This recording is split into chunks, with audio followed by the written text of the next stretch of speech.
우리 전 세계의 사람들 뿐만 아니라 우리 기독교인이라면 누구나 암송하는 요한복음 3장 16절을 여러분 아실 거예요.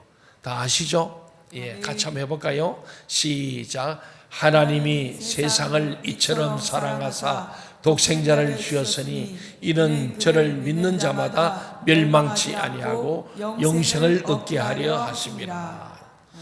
우리가 성탄절은 하나님이 인간의 몸을 입고 이 땅에 오신 인카네이션, 성육신의 계절이다 그럽니다.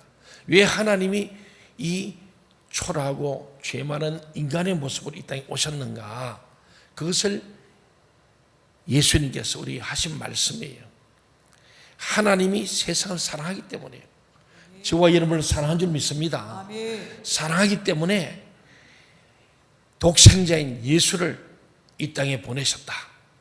하나님이 세상을 이천으로 했다. 어떻게 독생자 하나밖에 없는 아들을 우리 위해서 속죄 제물로, 대속 제물로 내어놓으시라고 십자가에 매달아 죽이고자 그 피값으로 우리의 죄를 사해서 우리에게 절망에 있는 우리 희망을 주려고 오늘 첫 번째 소망의 불처럼 하죠.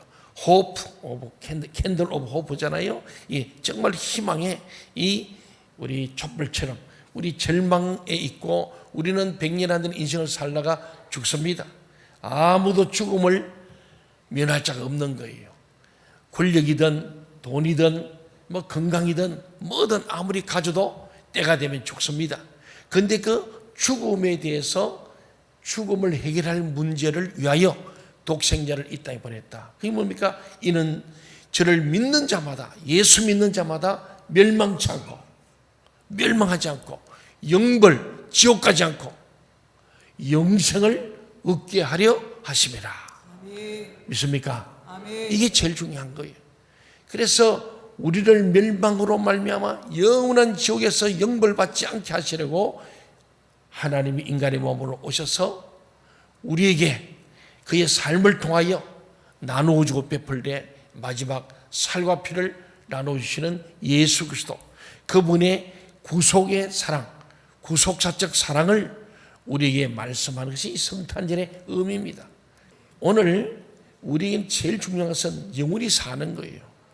영생이 뭡니까? everlasting life입니다. 끝이 없다는 거예요. 끝없는 생명을 갖는 거. 엔드레스, 역시 끝없다는 것 아니겠어요? 오늘 고급 관은 고위 공직자면서 아주 젊은 청년, 마태, 마가, 누가복음 공간서를 보면은 부자 청년, 관은 이렇게 나와 있습니다. 이게 종합하면은 젊어서 출세한 거예요. 똑똑한 사람 엘리트입니다. 그는 권력도 가지고 부도 가진 이 고급 관은, 이 고급 공무원, 젊은 고급 공무원 이렇게 되겠죠. 그 사람이 다 가진 거예요. 가졌는데 문제는 영생에 대한 관심이 굉장히 훌륭한 사람이에요. 영생, 영원히 살 수 없을까? 우리 진시 황제도 영생, 그렇잖아요. 불사하는 걸 했죠. 아마도 우리나라의 많은 권력자들이나 재벌들도 영원히 살고 싶었을 겁니다. 그래서 재벌들은 꼭 뭘 세우냐? 병원을 세워요. 병원. 안 죽으려고, 오래 살아보려고, 최고의 치료를 받으려고 그런 거 아니겠습니까? 물론 병원이 돈이 되니까 많은 것도 있겠지만은 본인들이 가진 병원을 통하여 잘 치료받고 싶은 거, 오래 살고 싶은 거죠. 오늘 여기에 젊은 고급 공무원도 와서 예수님의 소문을 듣고 오늘 영생에 대해서 묻는 거예요. 오늘 18절 말씀 보니까 선한 선생님이여 내가 무엇을 하여야 영생을 얻으리까? 어떻게 하면 영생을 얻겠습니까? 돈으로, 권력으로, 혹은 또 내 머리로, 실력으로 혹시 그렇게 할 수 있는가? 뭐 그런 얘기도 됩니다. 마태복음은 이 사람을 청년으로 표현했어요. 마태복음 19장에 나오죠. 그는 예수님을 선한 선생님으로 부르면서 영생을 얻기 위해 무엇을 해야 할지 질문했습니다. 19절 같이 한번 읽어볼까요? 19절 예수님 말씀이죠. 누가복음 18장 19절 시작. 예수께서 이르시되 내가 어찌하여 나를 선하다 일컫느냐? 하나님 한 분 외에는 선한 이가 없느니라. 예수님 딱 보니 젊은 아주 똑똑한 엘리트 청년인데 예수님을 선하다고 얘기하는 거예요. 그 얘기를 듣는 순간에 이 청년 자신이 의롭다는 것을 말하고 있음을 예수님은 간파하신 거예요. 그래서 하신 말씀이 네가 어찌하여 나를 선하다 말하느냐. 하나님 한 분에는 선한 이가 하나도 없다. 모든 사람이 죄를 범했기 때문에 의인은 하나도 없다. 그런데 어떻게 나를 선하다느냐? 선한 분은 하나님밖에 없는데 너가 나를 하나님으로 알고 있느냐? 막 그런 질문일 수 있습니다. 예수님은 단순히 사람이 아니고 하나님이십니다. 그에게 있는 참된 신성이 그의 인성을 지키셔서 그로 하여금 범죄하지 않게 하십니다. 우리에게는 죄성이 있어서 항상 거룩하게 살지 못하며 오직 우리 속에 계신 성령의 도우심으로 조금씩 거룩해지는 것입니다. 예수님은 신성과 인성이 한 인격 안에 신비하게 연합되어서 그의 신성의 도움으로 죄에 떨어지지 않는 바로 하나님 그분이세요. 그 하나님은 죄 없는 분인데 그 하나님의 신성을 가진 예수님은 인간의 몸을 입었지만은 그 안에 계신 신성 하나님의 성품으로 말미암아 그는 범죄치 않는 유일한 인간 예수만이 선하신 분이다. 맞다 그 말입니다. 근데 네가 정말 그러려면 나를 하나님 믿느냐라는 질문도 함께 들어가 있는 거죠. 20절 21절에 예수님이 말씀합니다. 네가 보니까 상당히 어렵고 자기 의에 있는데 내가 묻는다. 네가 계명을 알고 있지 않느냐. 10계명. 간음하지 말라, 살인하지 말라, 도둑질하지 말라. 뭐 기타 내 부모를 구하라. 10계명을 알고 있는데 다 네가 지켰느냐. 그렇게 말했더니 예, 그는 오늘 이 말씀을 가지고 자기는 다 지켰다는 거예요. 그런데 오늘 신명기 5장 32절 33절에 보면은 이렇게 말합니다. 같이 한번 읽어볼까요? 시작. 그런즉 너희 하나님 여호와께서 너희에게 명령하신 대로 너희는 삼가 행하여 좌로나 우로나 치우치지 말고 너희 하나님 여호와께서 너희에게 명령하신 모든 들을 행하라. 그리하면 너희가 살 것이요 복이 너희에게 있을 것이며 너희가 차지한 땅에서 너희의 날이 길리라. 예. 그 핵심은 모든 도를 행하라. 모든 진리, 모든 계명, 모든 말씀을 행하라 이 말이에요. 그러나 사람은 모든 도를 다 행할 수가 없어요. 율법을 다 행하지 못한다는 겁니다. 따라서 율법을 행함으로 영생을 얻을 수 있는 인간은 아무도 없다. 우리가 법을 지킨다지만 법을 다 못 지켜요. 그러니까 우리 인간이 율법을 다 지킨다. 우리 세상의 모든 법을 다 지키기 어렵다는 거예요. 아무리 하려 해도 몰라서도 법을 어길 때가 있습니다. 그래서 예수님께 오늘 이 관원이 이 예수님께서 이 모든 계명을 다 지키라 했더니 저는 어려서부터 다 지켰습니다. 요새 같으면 모태신앙 같아요. 유대교에서 어렸을 때 쭉 해서 율법을 잘 지켰다는 거예요. 그의 말대로 그는 어느 정도 율법을 성실히 지킨 사람이었던 것 같고 상당히 의롭고 착한 사람이었던 것 같습니다. 그래서 아마 젊은 청년이 고급 관료가 되고 부자가 된 그 원인도 하나 아니겠습니까? 그러나 그는 자신의 선과 의가 하나님 앞에서 정말 사람들이 그럴지 몰라도 하나님 앞에서 정말 인정받을 만한 선과 의가 되지 못하는 부족한 행위라는 것을 깨닫지 못하고 있었던 거예요. 어쩌면 자기는 상당히 어렵기 때문에 예수님이 자랑하러 간 거예요. 내가 이 정도면 나 정도면 영생을 얻어야 되지 않습니까? 이런 얘기하러 간 거예요. 22절에 보세요. 그런데 예수님이 이 말씀으로 나는 다 율법을 지켰다니까.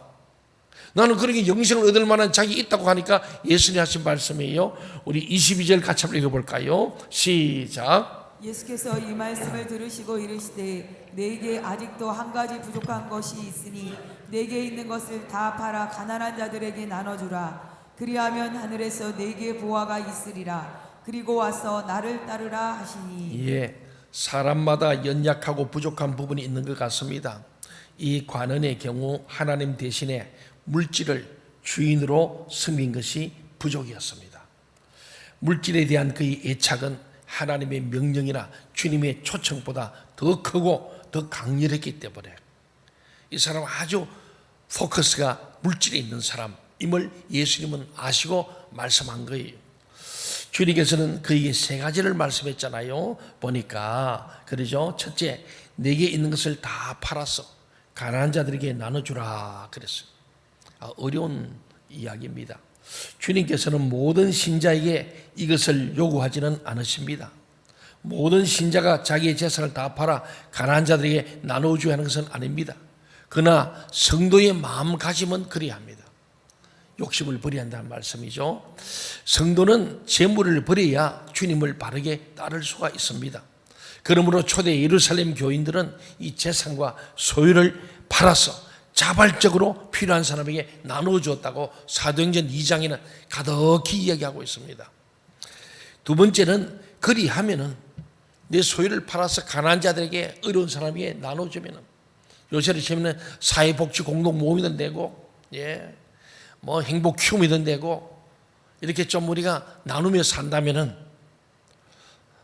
그럴 때에 정말 하나님께서 영생에 들어간 인물이 될 수 있음을 말씀하고 난 뒤에 그리하면 하늘에서 보화가 내게 있으리라. 이 땅에서 나누어줘 버리는데 사라졌어요. 없어졌어요. 소비됐어요. 거룩한 낭비죠. 그런데 하늘나라에서 보화가 너에게 있다. 반드시 보상에서 말씀하죠.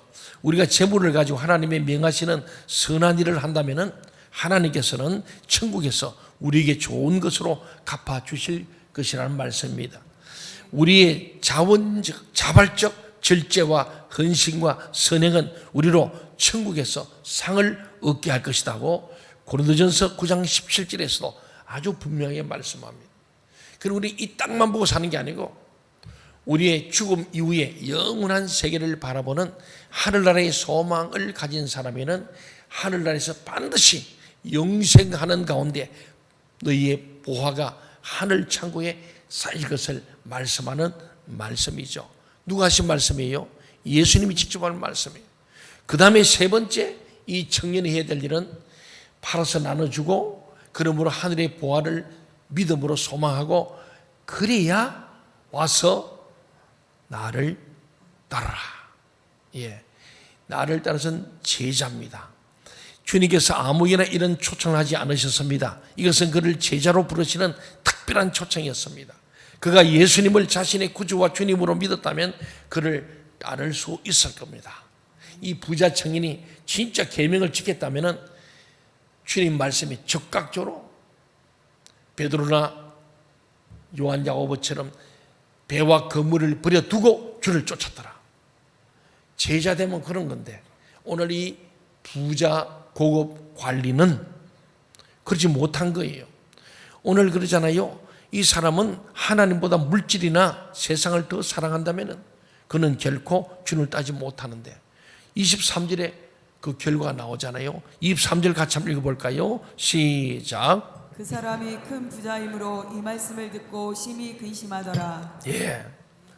그는 영생을 얻고 싶은 마음이 있었지만은 자신이 가지고 있었던 그 많은 재물을 버릴 수가 없었습니다. 마태는 그가 재물이 많음으로 근심하여 갔다고 기록하고 마가는 그가 재물이 많음으로 슬픈 기색을 띠고 근심하며 갔다고 말하고 오늘 누가는 주의 말씀은 심히 근심했다. 이렇게 세 저자가 약간씩 표현이 다르지만 결론은 그는 이 재물 사랑과 영생 소원의 이 충돌에 생긴 근심이에요. 재물, 영생 어느 걸 선택해야 될까? 이것도 못 버리고 저도 못 버리는 그래서 갈등이 오고 근심한 거예요. 영생을 얻자니 이거 내가 가장 최고의 가치는 재물을 버려야 되겠고 재물을 취하자는 게 영생을 얻지 못하겠고 그래서 근심하며 갔다. 그 뒤로 돌아왔다는 얘기가 없습니다. 사람은 하나님과 재물을 겸하여 섬길 수 없다고 예수님의 산상순인 마태복음 6장 24절에서 말씀했어요. 두 개를 겸하지는 못해요. 우리는 재물과 하나님이 왔을 때 누굴 택해야 될까요? 자, 하나님을 택할 것인가? 재물을 택할 것인가? 누구를 택해야 될까요? 하나님. 여러분, 물질을 택해야 됩니까? 부모를 택해야 됩니까? 이 하나님의 나라보다도 물질 때문에 이 청년은 영생을 얻고 싶은데 물질을 내려놓지 못하는 거예요. 그래서 심히 근심하고 슬픈 기색을 띠고 주님을 떠나가 버린, 주님을 따라간 제자가 되지 못한 슬픈 이야기입니다.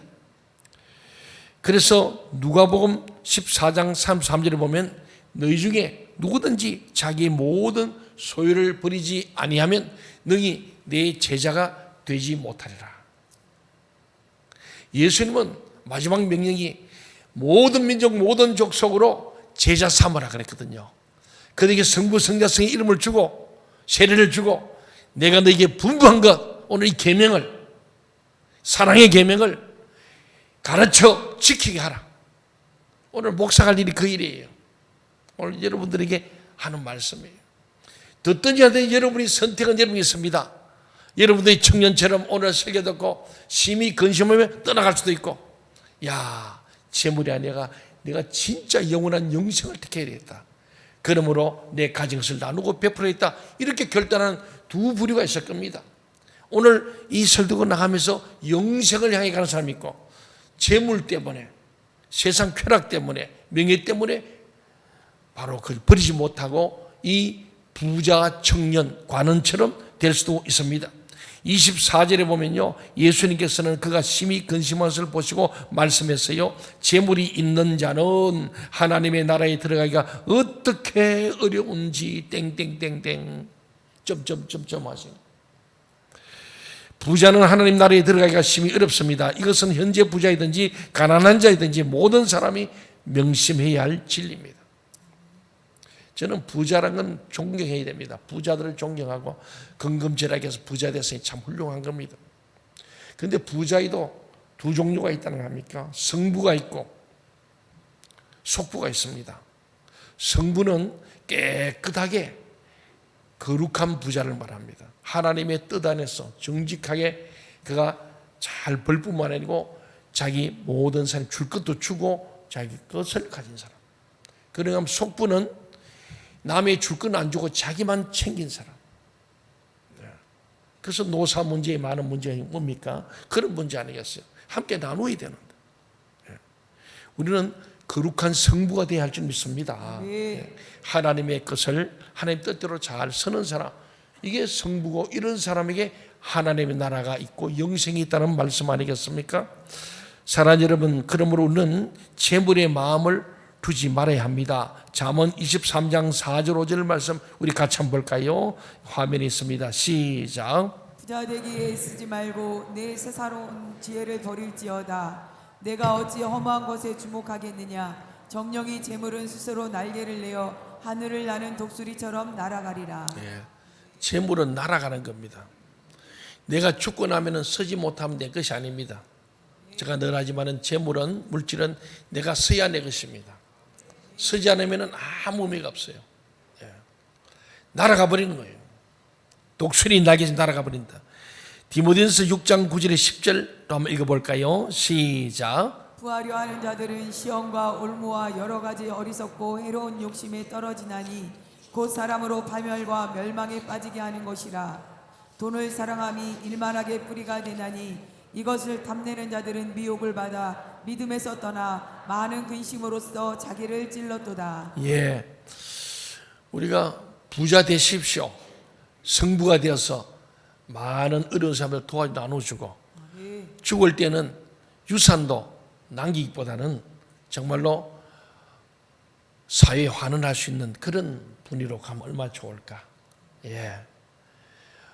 우리 자녀에게 적정부는 주겠지만은 우리가 정말 유산 안 남기기 운동, 우리 유한양의 참으로 참 그런 좋은 설리가 있지 않습니까?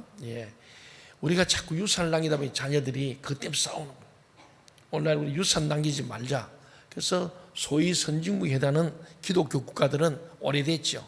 하면서 교회에 헌납한다거나 또 사회에 헌납함으로 좋은 학교도 세우고 병원도 세우고 복전 세우는 그런, 그래서 이름에 그 사람 이름을 따서 기념관을 세우는 일들이 많습니다. 오늘 주님 말씀하기를 부하려는 자들은 시험과 올무 여러 해로운 정욕에 떨어질 수 있다. 떨어진다.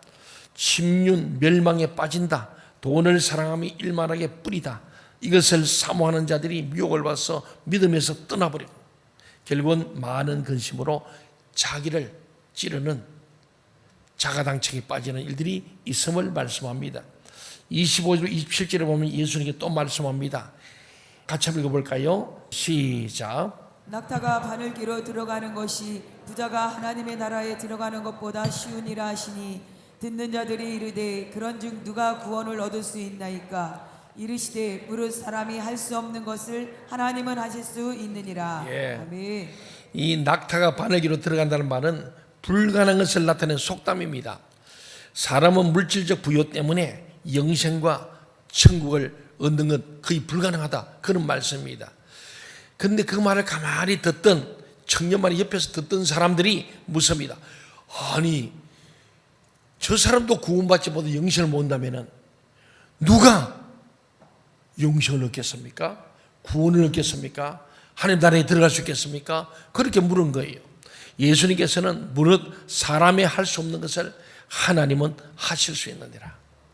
너희들이 볼 때는 못하는 것 같은데 하나님의 성령이란 임하게 되면은 이런 재물 때문에 올무에 빠지거나 자기를 찌르는 어리석은 일을 행하지 아니하고 가진 것을 나누어 베풀므로 하나님 나라에 동참할 사람이 많이 있다는 말씀입니다.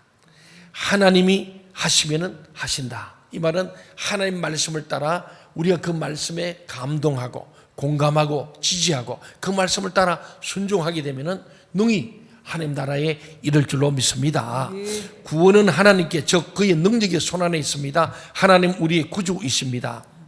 그러므로 우리는 죄인들의 구원을 위해 하나님께 기도하고 간구할 뿐입니다. 28절에 3절에 보면 베드로가 말하는 거예요. 자기는 들어보니까 영생 얻을 것 같은 거예요. 그래서 28절 3절 같이 한번 읽어볼까요? 시작. 베드로가 여짜오되 보옵소서 우리가 우리의 것을 다 버리고 주를 따랐나이다. 이르시되 내가 진실로 너희에게 이르노니 하나님의 나라를 위하여 집이나 아내나 형제나 부모나 자녀를 버린 자는 현세의 여러 배를 받고 내세의 영생을 받지 못할 자가 없느니라 하시니라. 아멘. 믿습니까? 아멘. 예. 예수님의 결론입니다. 그 베드로가 물었잖아요.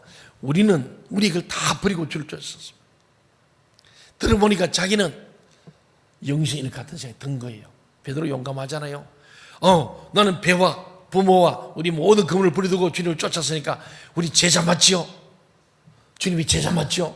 그러면 주님 우리는 영생의 구원에 하나님 나라에 들어갈 수 있지 않습니까? 그때 예수님이 노하지 않았습니다. 너희의 하나님 나라를 위하여 집이나 아내나 형제나 부모나 자녀를 버린 자는, 버렸다는 것은 완전히 버린 것을 의미하고 나눈 것을 의미하겠죠. 버린 자는 금세에 있어 여러 배를 받고 내세의 영생을 받지 못할 자가 없느니라.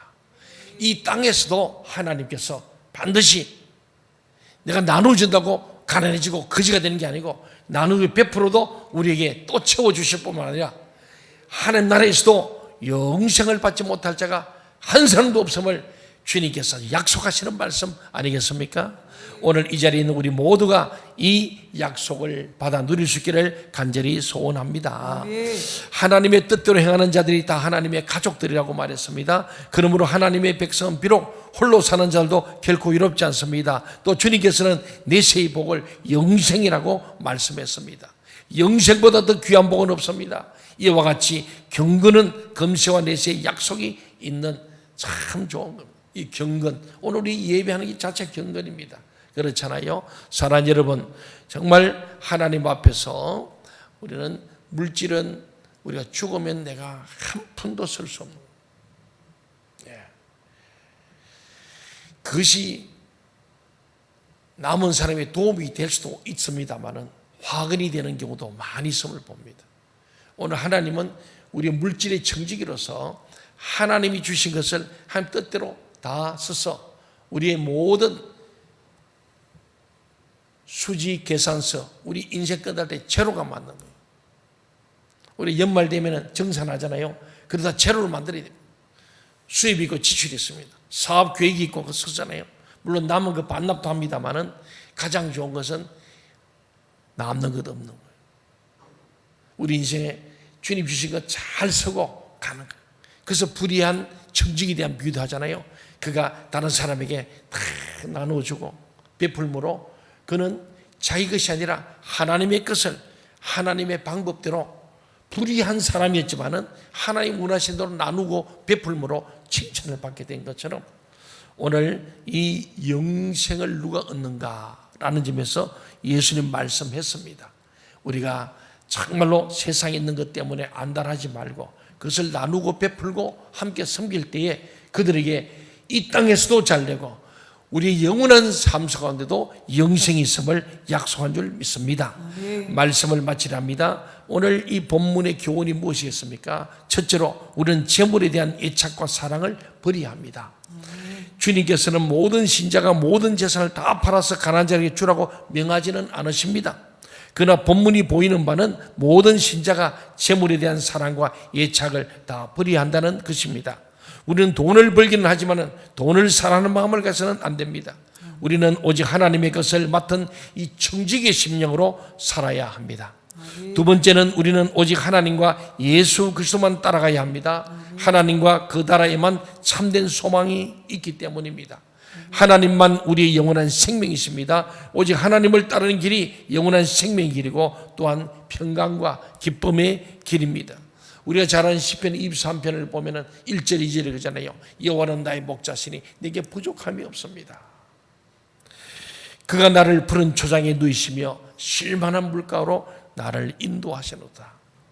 우리 주님을 목자로 삼은 우리 양들은 목자이신 주님께서 우리를 책임지시고 부족함이 없게 하신다.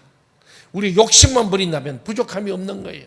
욕심 때문에 부족함을 느끼는 거죠. 상대적 빈곤이죠. 오늘 우리가 여러 가지로 지금 세상 전체가 어렵습니다. 사회가 어렵습니다. 그래도 불구하고 사는 게 별로 변함이 없는 거예요. 실제 피부는 많이 어렵지만은 그러나 세상은 그냥 또 돌아가는 거예요. 오늘 중요한 것은 우리가 하나님이 목자임을 믿는 자는 양은 목자만 따라가면 됩니다. 그가 푸른 초장으로 쉴만한 물가로 인도할 줄 믿습니다. 그게 우리가 갖는 예수 그리스도의 마음이고 예수의 정신이고 하나님의 형상을 가진 참 인간의 아름다운 모습, 이 땅에 살면서도 천국 시민의 모습이 바로 목자와 양의 관계임을 말씀합니다. 하나님을 믿되 절대적으로 믿으시길 바랍니다. 양이 목자를 믿고 따라가듯이 가벨은 우리에게 푸른 초장 쉴만한 물가로 인도할 줄 믿습니다. 그러므로 우리는 하나님과 예수 그리스도만 따르시기를 바랍니다. 세 번째는 이런 경건한 삶의 현세와 내세에 약속이 있음을 알아야 합니다. 성도는 현세에서 그가 버린 것을 여러 배 받을 것입니다. 버렸다는 건 버리는 분이 아닙니다. 나눈 걸 말합니다. 오늘 청년의 말처럼 내 소유를 팔아서 가난한 자에게 나누어 주라 하는 그 나누어 준 나눔과 섬김의 삶을 사는 것을 말하죠. 우리가 이 땅에 산 것의 몇 배로 하나님께서 채워주심을 말씀하고 있습니다. 하나님께서는 이 세상에서 진실한 성도들의 교제를 허락하셨습니다. 교제, 성도가 서로 교제하며 교통하며 유무상통합을 말씀합니다.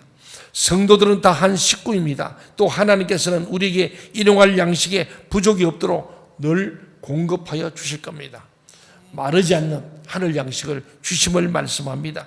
이것이 현세의 약속입니다. 또 내세에는 확실히 영생을 얻을 것입니다. 그것은 새하늘과 새 땅에서의 영광스러운 영생입니다. 그러므로 우리는 현세의 재물에 연연하지 말고 돈에 대한 애착과 사랑을 버리고 오직 하나님과 예수 그리스도만 힘있게 따라갈 수 있기를 바랍니다. 여러분 정말 목절 가지고도 가끔 그러잖아요. 아주 가난한 폐지 모아서 성탄절에 익명의 기부자들 가끔 우리가 신문에 나오지 않습니까?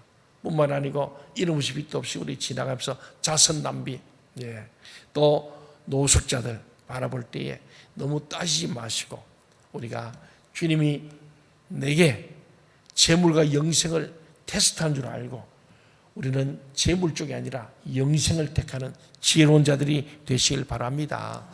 하나님 앞에 오늘 말씀을 기억하면서 우리 영생과 재물 이 두 개를 우리가 선택이 될 때 우리는 재물을 내놓고 영생을 택하는 지혜로운 자들이 다 되시기를 간절히 소원합니다. 아멘. 이번 성탄절에 주님이 이 땅에 오신 거룩한 성탄인 것처럼 우리도 다시 한번 우리의 욕심과 아집으로 찬 마음을 버리는, 그걸 벗어버리고 다시 한번 새롭게 태어나는 거룩한 성탄절이 되시기를 주의 이름으로 간절히 소원합니다. 아멘. 아멘.